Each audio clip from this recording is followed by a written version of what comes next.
We have started our discussion on photoelastic coatings in the last class, and I mentioned photoelastic coatings can be called as birefringent coatings, taking into account that we paste a birefringent material on the specimen surface, and we also saw the material become birefringent when the model is loaded.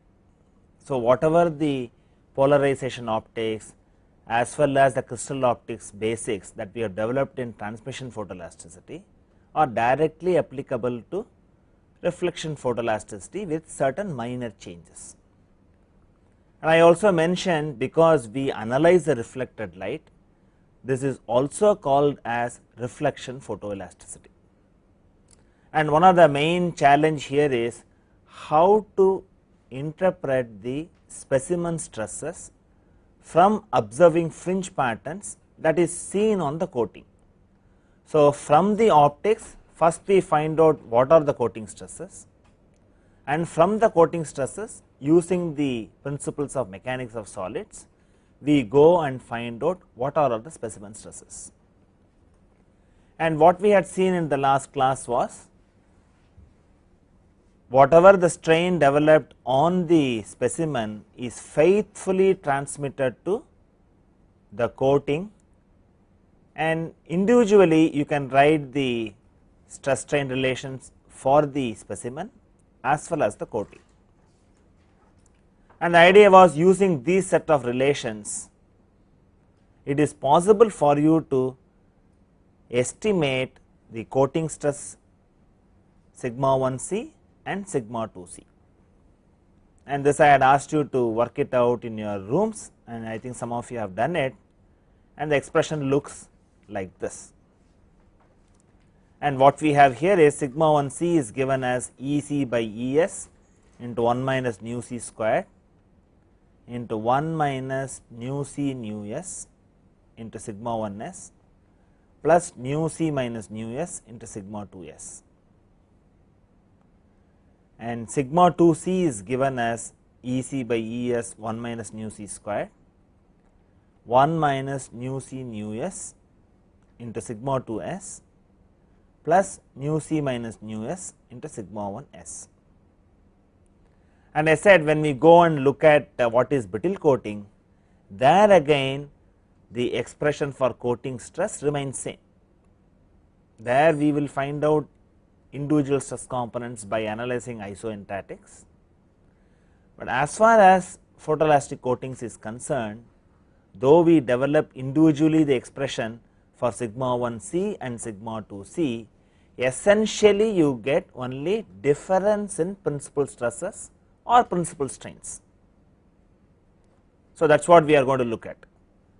We will look at the difference in the principal stresses. First we will find out how can I express specimen stress difference as a function of the coating stress difference. Then coating stress difference can be replaced by your principles of optics. You will have a strain optic relation and then plug it in and do it.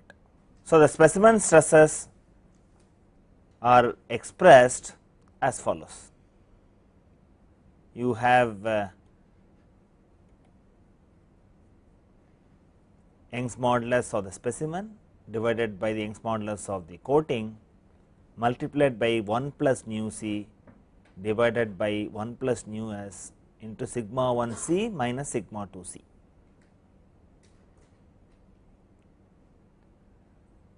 Whatever the expression that we have got individually for sigma 1 c and sigma 2 c can be recast in a form which relates the specimen stress difference to coating stress difference. And now what we will do, we will replace the coating stress difference in terms of the fringe orders. If it is a transmission photoelasticity, we will simply have this as n of sigma by h. In reflection photoelasticity, I said you have to have the light which is entering the model and coming out of the model. So, you have twice the distance or the thickness the light travels the path. So, one modification is you will have 2 times the thickness coming in the denominator, Other one is, instead of expressing it as material stress fringe value, it is lot more convenient to express in terms of material strain fringe value. So, we lose all those interrelationships. We have also looked at what is the interrelationship between F sigma and F epsilon, and we have also seen F epsilon is lambda by k.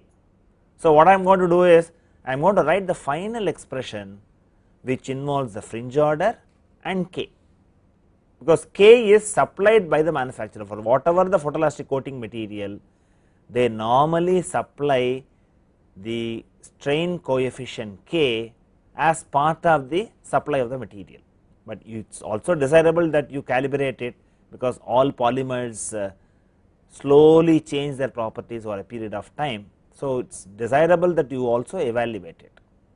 So, now what we are going to look at is, we will look at the principal stress difference of the specimen in terms of the fringe order and the strain optic coefficient k. So, what I have here is, I have the elastic constants of the specimen come into the picture, which was not the case in the case of transmission photoelasticity. I had only Nf sigma by h. Here it is N F epsilon divided by 2 Hc.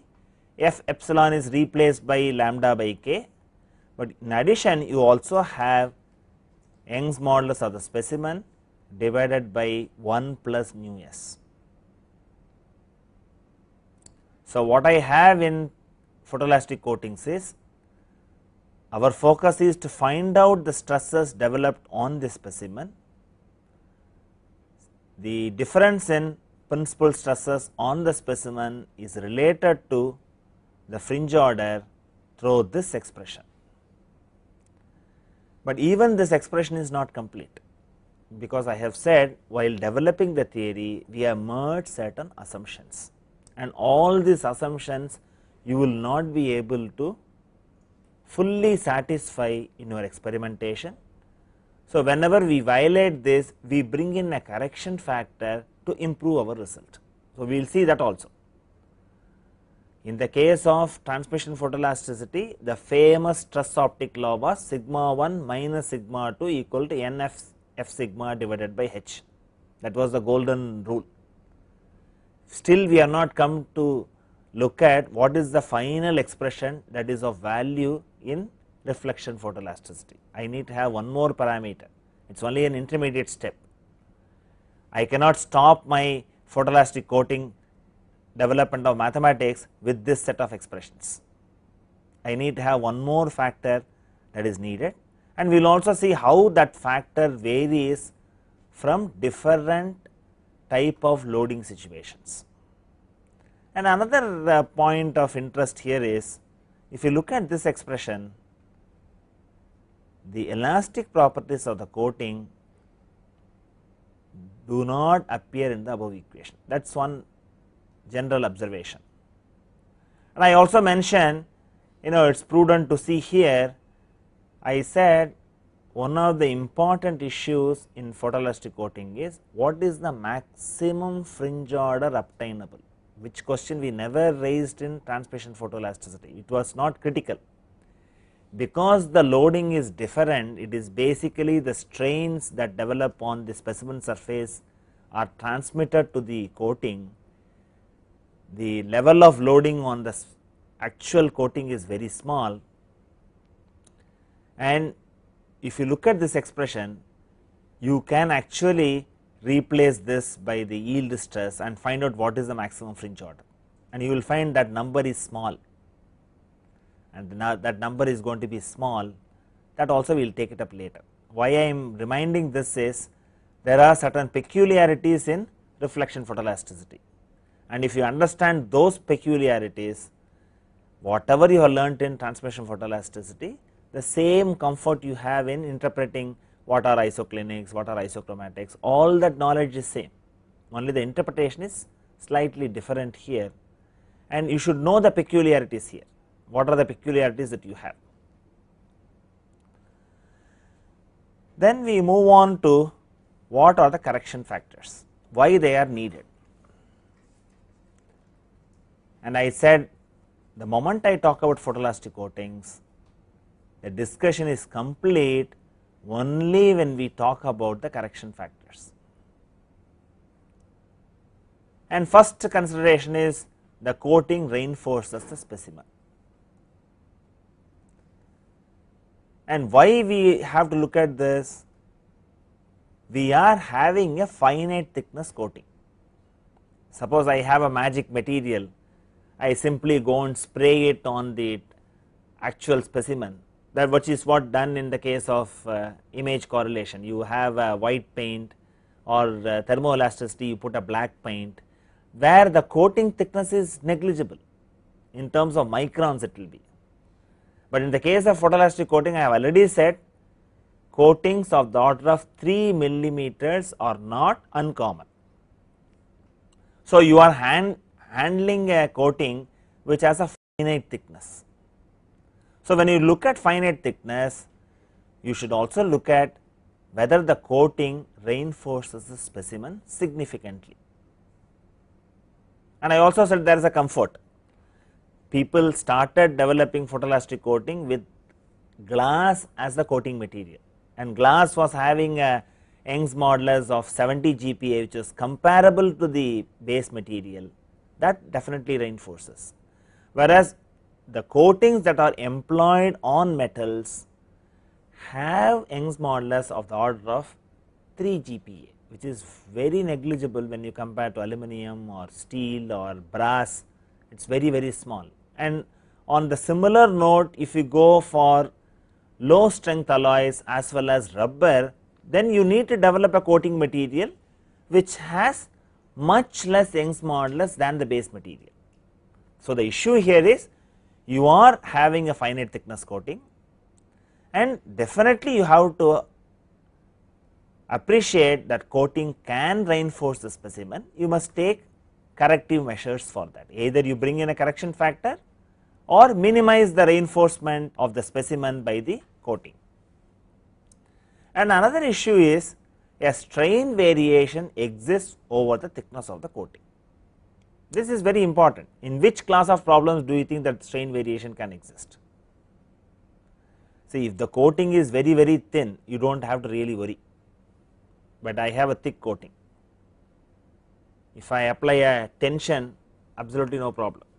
Thickness does not really signify, you will have a average strain approximately over the thickness. The moment I go for bending or torsion, where the distance from the neutral fiber dictates the strain developed. So, definitely in problems where you have to tackle or evaluate the loads due to bending or torsion, a strain variation exists over the thickness of the coating, and this needs to be addressed completely. See, when we looked at transmission photoelasticity, the famous specimen we used for calibration was a circular disc under diametric compression. We also saw what are the reasons for it. On the other hand, when I come to reflection photoelasticity, I would use a cantilever beam as the favorable calibration specimen for evaluating the strain coefficient K. So, that beam is subject to bending, and if I do not use the correction factor, my evaluation of K would be erroneous. So, even for a simple calibration test, I have to accommodate a correction factor. This is what is the peculiarity in reflection photoelasticity. And finally, I have always been saying, in all the experimental technique, Poisson's ratio has a role to play, and you have a mismatch of Poisson's ratio between the coating and the specimen, and that needs to be accounted for. And what we would do cleverly is, we will develop correction factors for many of the simple loading situations, assuming that there is no Poisson's ratio mismatch. So, we will have some kind of corrections, and we separately address for certain class of problems. You could also accommodate Poisson's ratio mismatch. Only those class of problems we will bring in how to accommodate mismatch of Poisson ratio, and we will also see how do you find out stress concentration factor when I use a photoelastic coating test. There is a slight modification that you need to do. It is not as simple as you saw in the case of transmission photoelasticity, mainly because of mismatch of Poisson ratio, which becomes significant in those class of problems. And we will take up one of the very simple problems to start with, and before we go into that, as I said, the final expression that you need to know in reflection photoelasticity is as follows. The difference in principal stresses of the specimen, namely sigma 1 s minus sigma 2 s, is given as Rf into Young's modulus of the specimen divided by 1 plus mu s into n by 2 h c lambda by k. And whatever the discussion we had on color code is equally applicable in reflection photoelasticity. So, I will have to find out what is the fringe order accurately at a point of interest. Once I know fringe order n, I know the specimen material properties and also the coating properties, and if I know what is the wavelength of light that I have used and also the specimen the coating property, namely the strain coefficient, I can find out sigma 1 s minus sigma 2 s. And what we will have is, we will have this correction factor evaluated for in plane stress, bending, torsion and internal pressure, so on and so forth. That is how we will have different expressions for RF, and RF is used because it is essentially a reinforcement factor.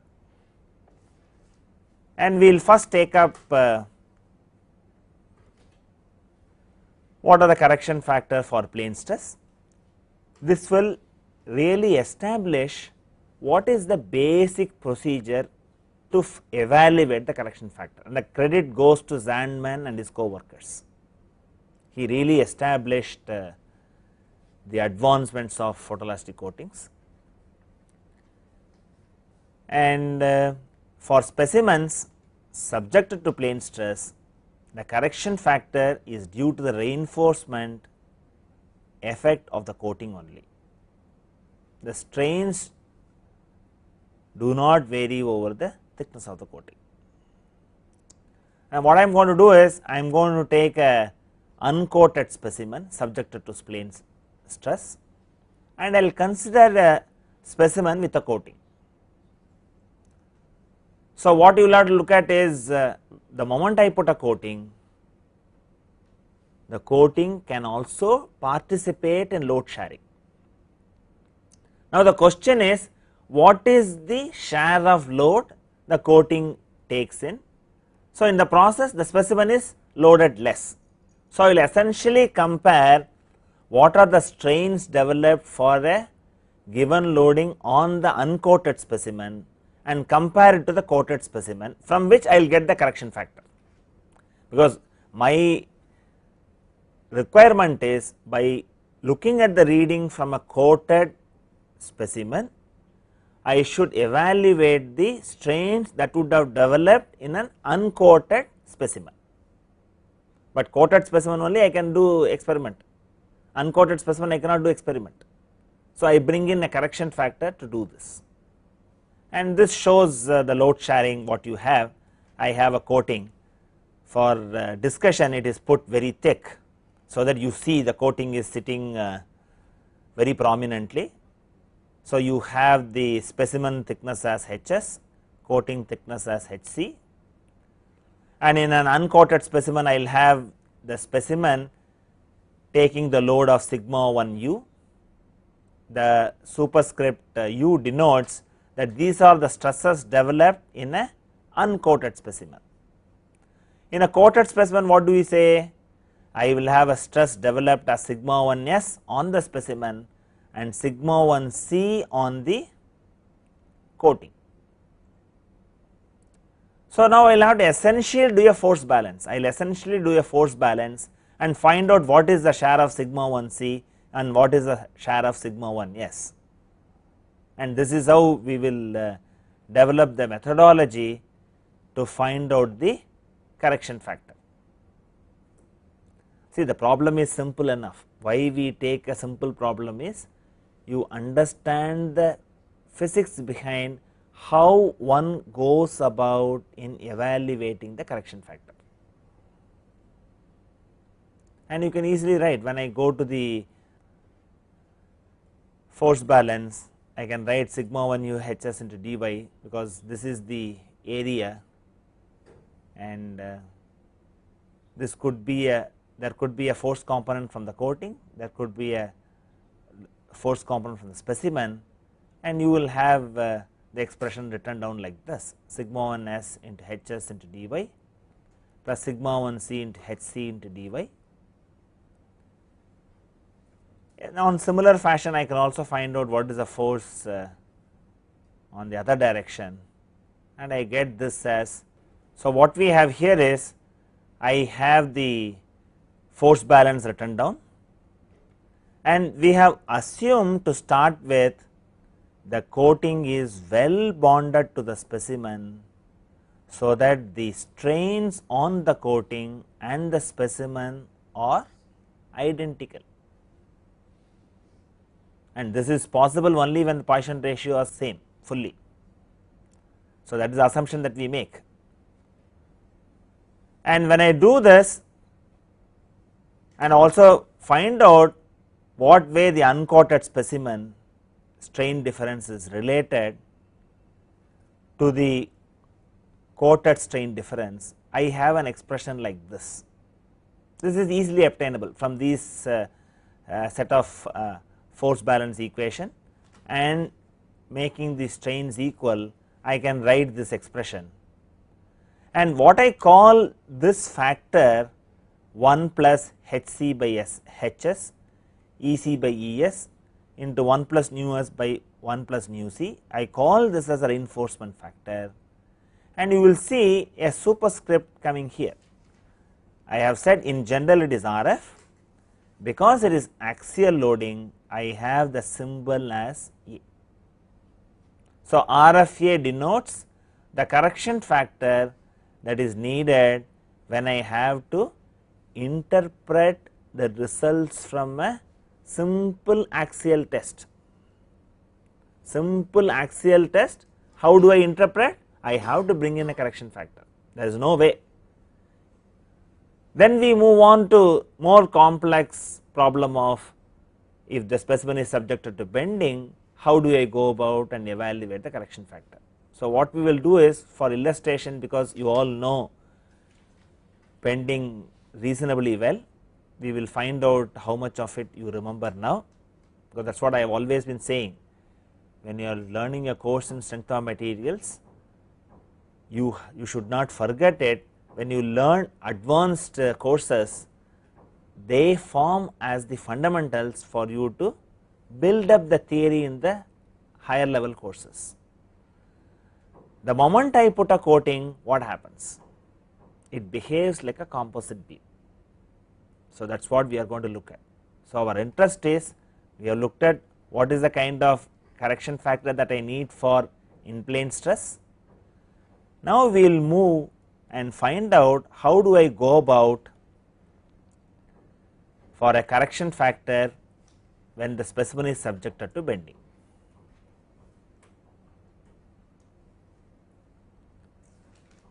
So, what you have here is, if I have a specimen which is uncoated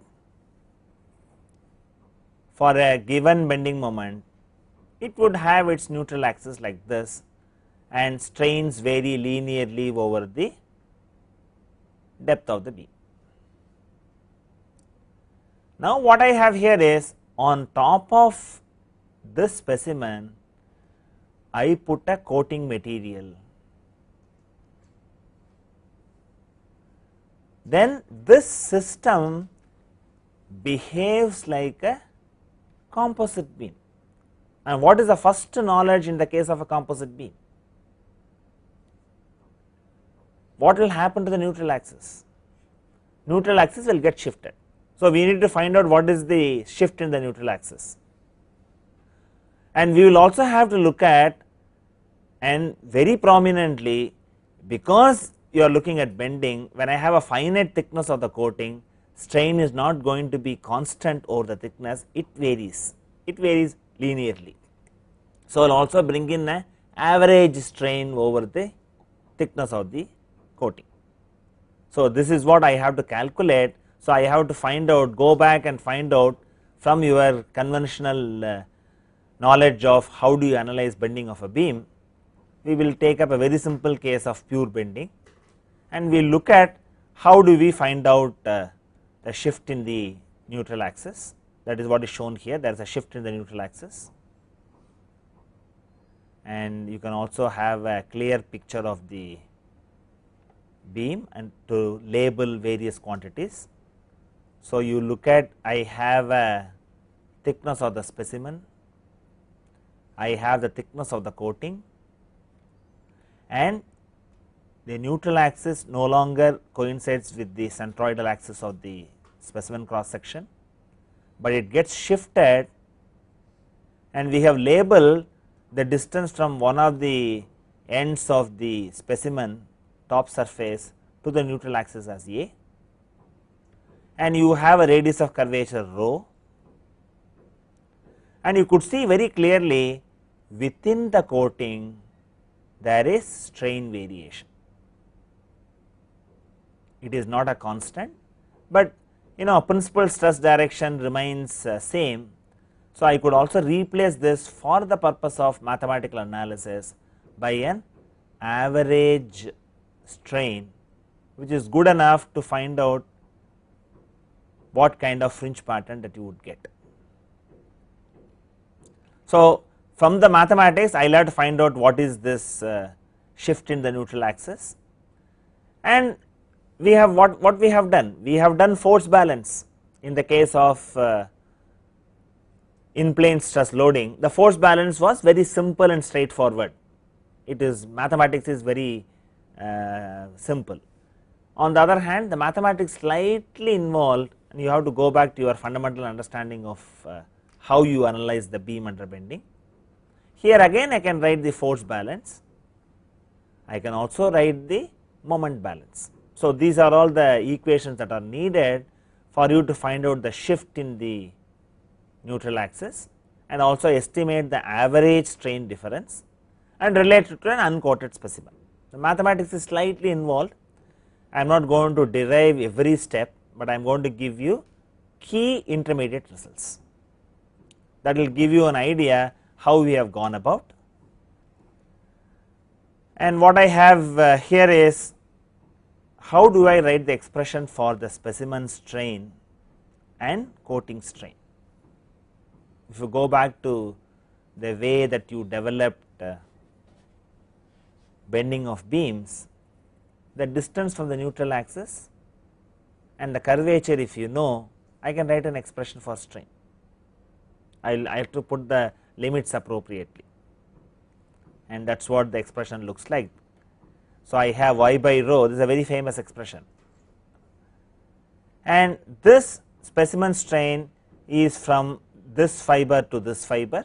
So, that is given as minus Hs minus A, the y lies between minus of Hs minus A to capital A, and from A to A plus Hc you have the strain in the coating,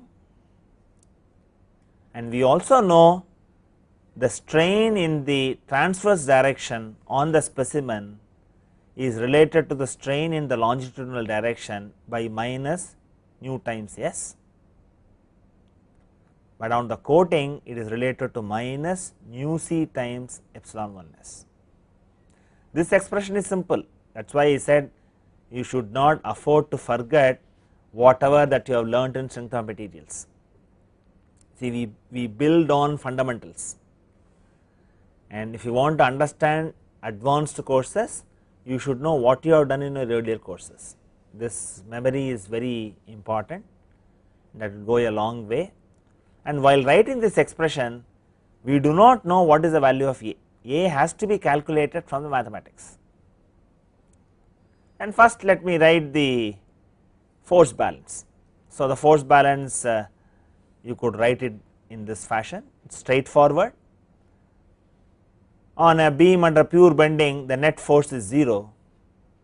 So, I have one written down for the specimen, I have another expression written down for the coating, and this reads like B by rho into Young's modulus of the specimen, integral with the limits goes from a minus hs to a y dy plus Young's modulus of the coating, and the integral goes from limits a to a plus hc y dy equal to 0, and this expression when you solve, I finally get what is the expression for A, that turns out to be hs by 2 into 1 minus Ec by Es into Hc by Hs whole square. Later we will replace this by convenient symbolism, I will replace this by E and probably I will replace this by G and so on, and this is divided by 1 plus Ec by Es into Hc by Hs whole square. So, by looking at the equilibrium of forces, I am able to find out what is the expression for this. Gives the neutral axis position, it is measured from the top fiber of the specimen. Now, I have written the equilibrium of forces, then I have to write the equilibrium of the moments, that will give me the curvature. The idea is to find out what is the curvature and so on and so forth. And I also mentioned that I will replace the ratio of Young's modulus as E and ratio of thickness as G. That makes my life simple in expressing the expressions. And the equilibrium of moments again has two terms, one corresponding to the specimen and one corresponds to the coating. And if you have physically identified what are the limits of the specimen, it goes from a minus hs to a, and coating goes from a to a plus hc. Rest of the expression is very simple and straightforward. And this is the bending moment applied, and mind you, we are considering a problem where the specimen is subjected to pure bending. And when I solve this equation, I get the radius of curvature is obtained as 1 by rho equal to 12 m divided by b into Es into hs cube into 1 by h, and h is a very complex expression. H is given as 4 into 1 plus Eg cube minus 3 into 1 minus Eg squared whole squared divided by 1 plus Eg. This is for your understanding. In my examinations I do not test your skill of memory, but you also have provision for you to bring in A4 size sheet. On either side you can write important final expressions of formulae, and you filter out what formulae from the course to fill it in there. That itself is a learning, because once you have learned the subject thoroughly, you know what is important and what is not important. Because once you function as engineers, you should know the methodology very well. For details, engineers look at handbooks and take out those expressions. So, that comfort you will also have when you write the final examination. For the final examination, I allow a A4 size sheet on two sides. If you have a skill to write the entire set of expressions, that is left to your choice. No xeroxing of the sheets is allowed, handwritten sheets are permitted. So, you do not have to worry that I have such complex expressions, do you have to remember this? You do not have to remember them, but you should know what to write in your final expression. That will come only if you know how you have solved it. Now, what we do is we also define the average strain difference in the coating, and that is given as 1 plus nu c divided by rho h c. The integral goes from the limit a to a plus h c, and I have y dy that is to be integrated, and final expression for this takes the form like given here. So, the average strain difference developed in the coating is as follows: 6 m by h into 1 plus nu c divided by b into E s into h s square into 1 plus g by 1 plus E g. So, in all these expressions you know E denotes E c by E s, G denotes H c by H s, that kind of symbolism we have developed, and that makes your writing of expression simple. So, now you have methodology how to go about and write the final expression for correction factor in bending. I have now have an expression for average strain difference, and I will also relate it to the uncoated strain difference, then my job is done. And what you have as uncoated strain difference? This behaves like a simple beam, whereas when I have a coated specimen, it behaves like a composite beam. So, this is what I have here. Finally, I have uncoated strain difference is given as 6 m into 1 plus nu c divided by b into E s into h s squared, and this is related to the average strain difference by a correction factor R f b. So, here we have replaced the superscript from A to B. A denotes axial loading and B denotes the bending loading, and R f b is finally obtained as 1 plus E g divided by 1 plus g into 4 into 1 plus E g cube minus 3 into 1 minus E g squared whole squared by 1 plus E g, the whole of it multiplied by 1 plus nu s divided by 1 plus nu c. And what does this correction factor do? In the development we have seen there is a strain variation over the thickness of the coating. So, whatever the correction factor that I have got accounts for both the strain variation in the coating as well as the reinforcement effect. And you know this kind of expression is needed even when you want to calibrate the photoelastic coating material, because there you are going to do a cantilever beam under bending and it is subjected to bending loads. So, you have to use correction factor right from calibration of the coating material. So, it is very important.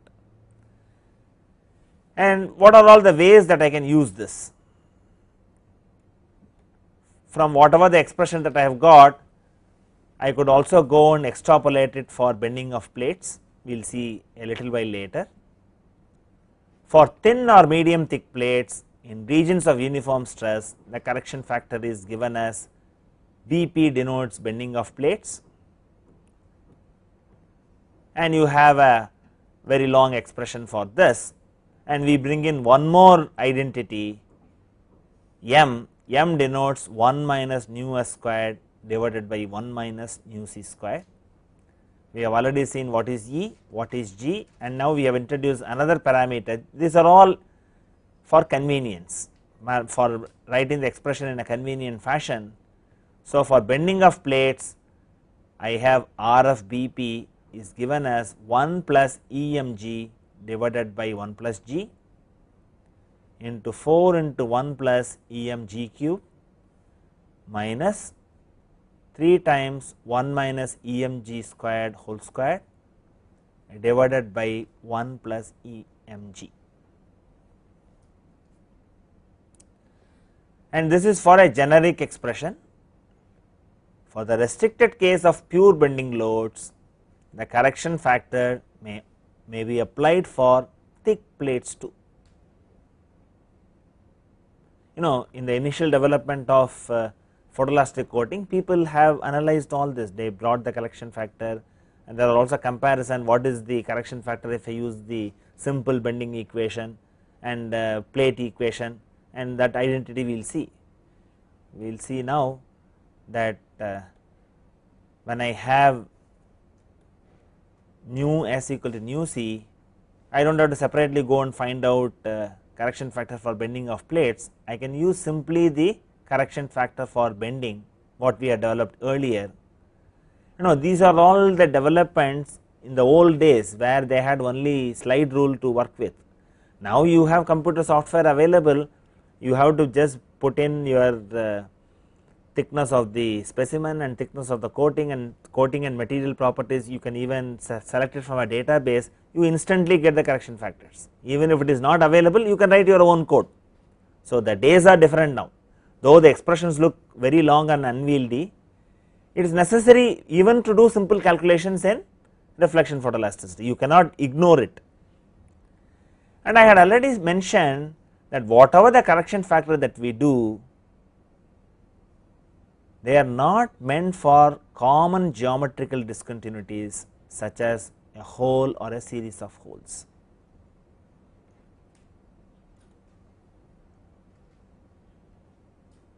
It is also not applicable when the plate has an abrupt change in thickness. And what is a via media?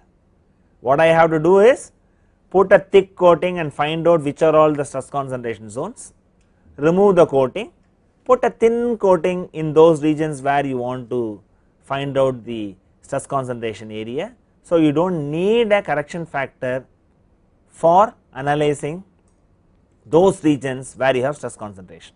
This is the way they solve the problem from an engineering point of view, because the correction factor determination becomes difficult. In fact, I am going to show you correction factor for torsion, I am going to give you only the final result. If you look at the development of the necessary equations for correction, very complex. When you go for pressure vessel, it is going to be much complex than what you had seen earlier. We have only developed a systematic procedure for in plane load and also for pure bending. For all other cases, we will write only the final expression. We will take the result from the literature as sacrosanct and use it. And this is also discussed. These are all to show what kind of contradictions that we may have to face. You will have in general combined loads. I have a combined in plane and bending loads. For thick coatings, proper weighing of the correction factors is important, and one of the approaches could be to find a coating thickness such that the axial load correction factor and bending load correction factor are equal. Suppose I do this, thickness of the coating is larger than the thickness of the structure. So such contradictions exist. So the whole idea here is, we have looked at what is the correction factor. Like I said, the finding out the maximum fringe order obtainable in a photoelastic coating testing is an issue. Finding out a suitable thickness for a given photoelastic coating test is also a discussed issue. People use different philosophies. When I have to use correction factor, one philosophy is, why not I use the thickness such that correction factor is equal to 1, so that I do not have to apply the correction factor everywhere, but I will modify the thickness of the coating. So you have such philosophies also. So some of these modification in thicknesses you could do when you are using a contourable plastic, where you are going to cast and you can adjust the thickness to your requirement and then paste it over the actual specimen. On the other hand, if you import or buy from your supplier even that contourable plastic in the gel state, you do not have a choice on multiple thicknesses available from the supplier. He will have certain discrete values, so you have to live with discrete values. And another issue is when you are having a coating, when you are doing a contourable plastic, if you go and press it with your hand, there is a possibility of small thickness variation. So, another philosophy for thickness determination could be small variation in thickness should not affect the correction factor drastically. So, there are multiple approaches in finding out the thickness of the coating, ideal thickness of the coating, but finally it is all dictated by what is the coating readily available, and you go paste it and then do the analysis. But from an academic point of view, you should also look at from a holistic view that what are all the variations possible. So, when you have RFA equal to RFBP, if I make it, I will have a thickness of the coating larger than the thickness of the structure, obviously not desirable. That is what is implied here. What is implied here is when you do this, it is not desirable. And this is what I have been saying off and on. For analyzing thin plates, a coating of convenient thickness be first applied to examine the general distribution and to locate high strain regions. Then the coating is stripped off and replaced in the critical regions of high strain by a thin coating. So, this is a generic procedure. For any problem, if you use a very thin coating, you do not have to worry about the correction factor. Correction factors becomes very important when the thickness is significant. Why you need a sufficient thickness? If I do not have sufficient thickness, I do not see fringe pattern. On the other hand, if I have a very precise equipment, then I can go and use smaller thicknesses. So, that is the advantage when I go for digital photoelasticity. Whatever the digital photoelastic principles which we have learned are also equally applicable to reflection photoelasticity. So, when I go for digital reflection photoelasticity, I can afford to use a thin coating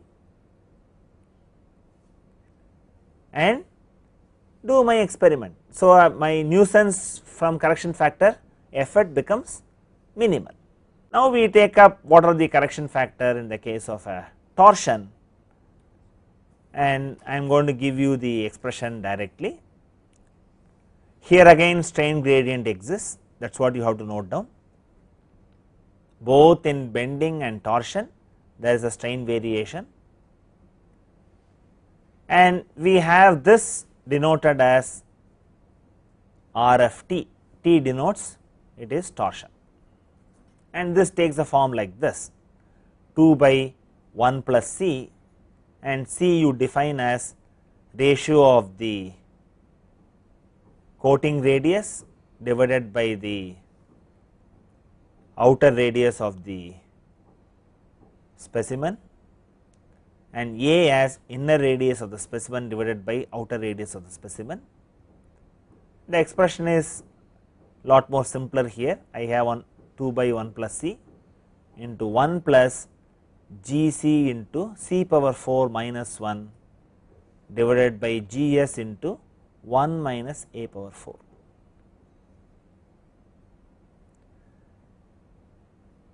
And what do you get finally?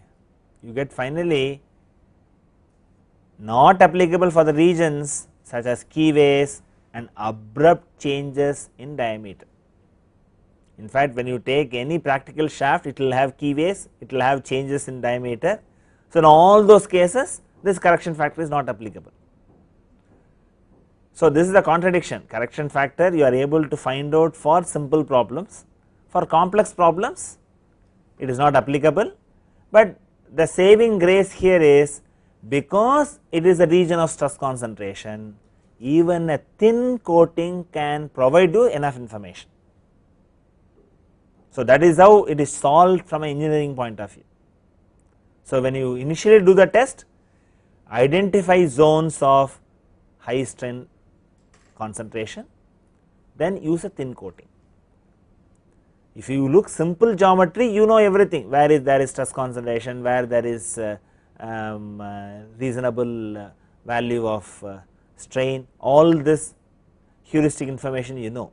The problem comes only when you have a very complex situation wherein your experiment should rescue. Like I said, in the case of Concord failure, photoelastic coating identified very precisely the zone of stress concentration. So, identifying zone of stress concentration in a generic complex problem is challenging. So, from that point of view, a coating test can really help. So, you have the specimen here, you have the coating, and when I apply torsion, you have a strain variation in the coating, and all this is accommodated in this correction factor. And another very important engineering problem is pressure vessels. You look at your household cylinder, gas cylinder, it is a pressure vessel, your cooker is a pressure vessel, your aircraft is a pressure vessel. So, pressure vessels are very important from engineering point of view. And what you have here, I have a inner cylinder which is put with a coating. So, it behaves like a composite cylinder, and I can have this specimen subjected to internal pressure as well as pressure from the coating, and the coating is subjected to some amount of internal pressure. The evaluation of correction factor is more complicated in these class of problems. So, you are going to have a very long expression, it is not going to be simple, we are not going to look at the full derivation as such. Nevertheless, you should have in your notes, because pressure vessels are so important, you need to have the expression for correction factor. So, what you find is coating restrains radial displacements of the vessel, that is why you have pressure acting on the specimen. Coating also restrains longitudinal deformation of the member, but you always have a saving escape route, that the coating is made of a low Young's modulus. So, some of these effects are small, they are not very significant, and you have this is slightly written down in a different fashion for convenience. You get only 1 by RFP, and I have this as 2 into 1 minus 2 nu plus C into 1 minus nu divided by 1 minus 2 nu plus C squared plus P into 1 minus 2 nu plus A squared minus 1 minus 2 nu divided by 1 plus P, where P is given as Em into C squared minus 1 divided by 1 minus A squared. We have already seen how do you define C and A in the case of a torsional member. Similar definition applies here too, and like any other correction factor, here again it is valid only for regions in continuous vessels remote from closures, discontinuities, nozzles, etc. So, that is what you have to keep in mind. Correction factors are very important, and correction factors are developed for simpler loading situations, and we have seen if you have a stress concentration with a finite geometry, even theory of elasticity cannot solve unless I evaluate it analytically and then compare it. There is no way I can find out the correction factor. With modern developments, you could possibly develop the correction factor by a finite element analysis. Any complex problem can be solved, and then you could find out a correction factor, but people have addressed it from an engineering point of view. What they have said is, use the photoelastic coating to identify zones of high strain regions, and in those regions use a thin coating and do away with the correction factor. That is a very good strategy, but why correction factors are needed? Correction factors are needed even for your beam under bending. See, beam under bending, that is a basic experiment that you use for finding out the strain coefficient K, and unless you use the correction factor, K will not be determined accurately. We will see that towards the end of the lectures on photoelastic coatings. So, what we have seen in today's lecture was, I emphasized in photoelastic coatings correction factors are very important. When you focus is to find out specimen stress difference, you also have correction factor coming on the right hand side, and that is expressed in terms of the fringe order and strain coefficient, and you also saw the elastic constants of the specimen appearing on the expression. And we will see in a later class what is the maximum fringe order obtainable from a photoelastic coating test. You can use this expression and find out, and this is an issue. You cannot neglect the maximum fringe order obtainable in a photoelastic coating test, because that is needed for planning your experiment. You may not see very high fringes even when the material yielded.